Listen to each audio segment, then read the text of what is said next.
Hey guys, today we're going to talk about refraction. So refraction is basically the bending of light. You can see as light travels from one to medium to another medium, it actually bends, right? Okay, so why does it bend? How does it bend? We can just answer a bit of those questions. But before that, just a quick recap on our previous video. We talked about another theory called reflection. Okay, was pretty easy. First, before you add anything, you're gonna draw an imaginary line here. This is a normal. The purpose of this normal is so that you can measure your incident ray, the angle made with the incident ray and normal, as well as the reflected ray rather, and the normal. Okay, so there's the angle of incidence, angle of reflection, and the law of reflection in our previous video is said that the angles must be the same. Okay, with that in mind, why does light bend? We're just gonna answer that question. Okay, the $1,000,000 question, why does it bend? Why doesn't it just go straight? Okay, main reason is because light travels at different speeds in different medium. It's basically either slows down or it speeds up. Okay, just to give you an analogy, let's say we got a car here. If that's involved in a high-speed chase, okay, the police, we got a cordon off the road. So as the car drives down, what does he see? The road, the tarmac. Okay, he drives down, he sees the police car and it skids and then it goes all the way out of the road into the grass verge. Okay, so a couple of things happening here. As the car actually travels, it brakes itself and it drifts a little bit, right? So as it drifts, it actually the only way is to go out.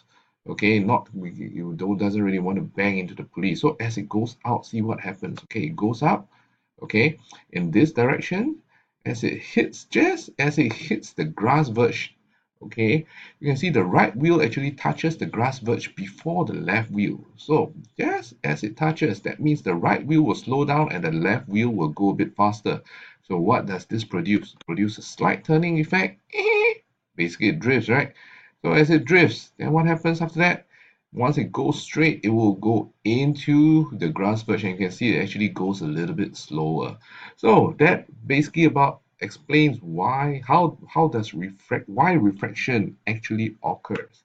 Okay, so with that in mind, you can basically just map out and decide like how light will bend as it travels from glass to air, air to glass, or through any surface. Basically, you just need to know as it travels, is it going into a denser or a less dense medium?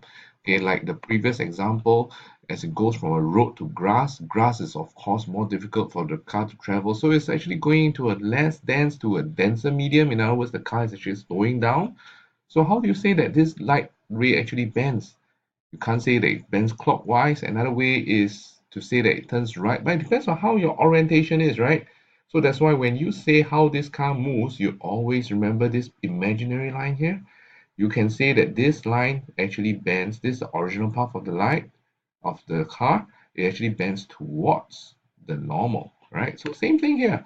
Okay, how does light ray bend as it travels from a denser, which is glass, to air, which is a less dense medium?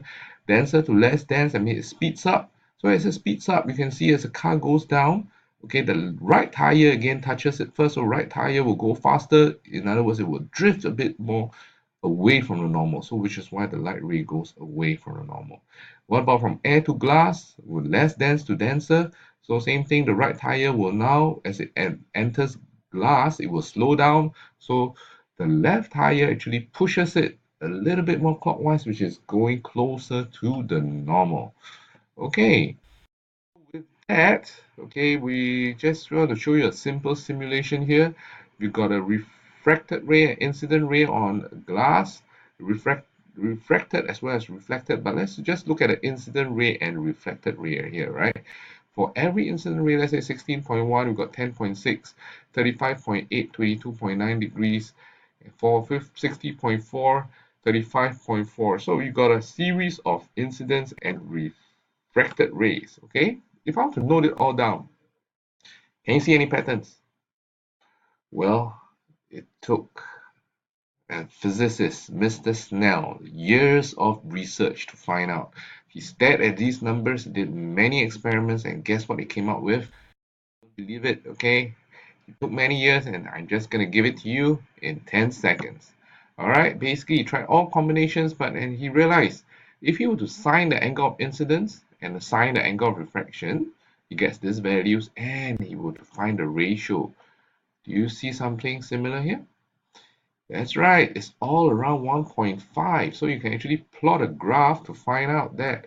So in other words, the sine of the angle of incidence over the angle of refraction gives you this thing known as the refractive index.